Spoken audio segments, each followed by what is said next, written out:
কচুটি মরে যাইতেছে না, এই যে গাছ গাছালি লাগে এই গাছে ছাড়টা নেই। এই যে কচুটি লাল হয়ে যে ফাটাগুলি লাল হয়ে যেতেছে, এইগুলি লাল হয়ে যেতেছে। হারামিরা খালি খেলাধুলার মধ্যে, কামের মধ্যে নাই। আবার দেখা করে এইটা কিনে দাও, সেইটা কিনে দাও। এই মেয়ে তোমার বুদ্ধি কত ক্ষেত করছি, হ্যাঁ কত ক্ষেত আমার মরিয়েছে। হ্যাঁ হ্যাঁ আমার কচু এইটা ক্ষেত, কি কও ভাই? তোমার কচু ক্ষেত ভালো হইলো কিবা? আমার কচু ক্ষেত ভালো হয়েছে, আমি নিয়মিত পরিচর্যা করি, এই যে গাছ গাছালি পরিষ্কার করি, যত্ন করি। আমি তো যত্ন করছি, তা আমার এমন লোকে। তো আচ্ছা, তা তুমি কি কচু ক্ষেতের মধ্যে কোনো কিছু দিছিলা? আমি শাহিনের কথা, আমি ওই গাছ বাচ্চা গাছ দিছিলাম।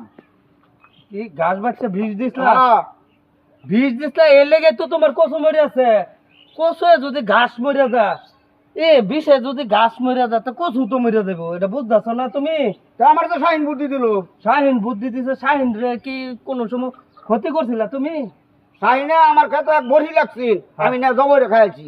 খায়ালছিলা? হ্যাঁ। এর লেগে শাহিনে তোমার এই খারাপ একটা বুদ্ধি দিছে। শাহিনের কাছে 20,000 টাকা, তোমার নষ্ট হয়েছে 5 লাখ টাকা। ওখানে শাহিনের টেনতে জরিমানা নেও। দেখছে আমার গাছগুলি কিরম। এই মেয়ে তোমারই তো বালা। হ্যাঁ, তাইলে কৌছে, তাইলে আমার দোষটা কই? তাহলে আমার এমন লোকে। আয়ো যাই, আমরা দুইজনে মিললে শাহিন রে একটা কুবাইয়াম। আয়ো আয়ো